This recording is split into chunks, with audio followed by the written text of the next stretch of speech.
Aki's mom opened the front door. Come on, Aki. Oh, Aki or Oki? Is it Aki or Oki? Aki. It's Oki. Oh. It's Oki. Oki. Let's go outside and explore.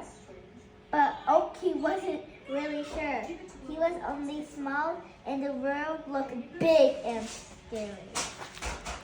Oh gosh, there's still a page again. Only if you promise to hold my hand, said Oki.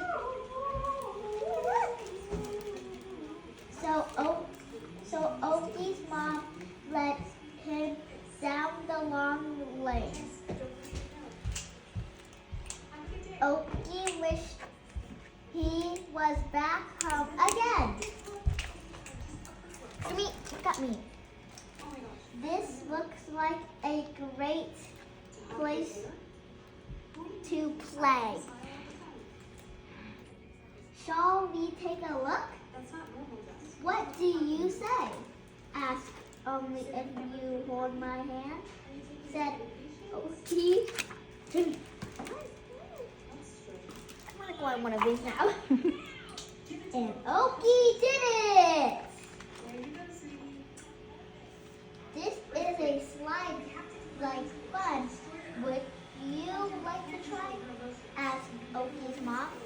I'm only small, said Oki. I don't know if I can climb that high unless you hold my hand. That doesn't look like a safe slide. And Oki did it! Wee, did you see me? He cried.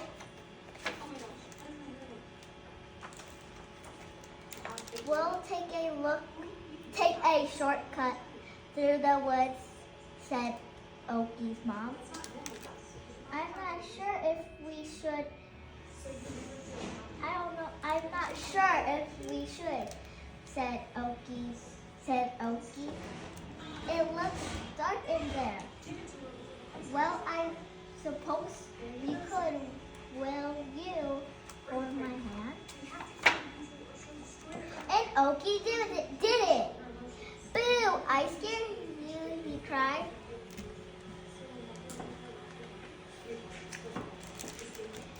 Deep in the woods, Oki found a stream shaped by beautiful tall trees. Stepping stones, look, said Oki's mom. Do you think you could jump across these? And Oki did it. 1, 2, 3, 4.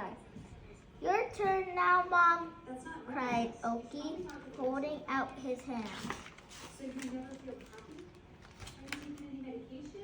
Beyond? Huh?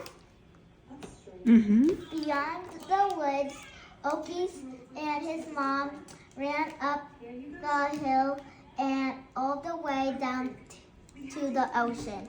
Come on, Oki, called his mom. Would you like to paddle in the sea with me? But the ocean looked big. He was only small. Suddenly, Oki knew that didn't matter at all. He turned to his mom and smiled. I can do anything if you hold my hand, he said. That's it. Oh.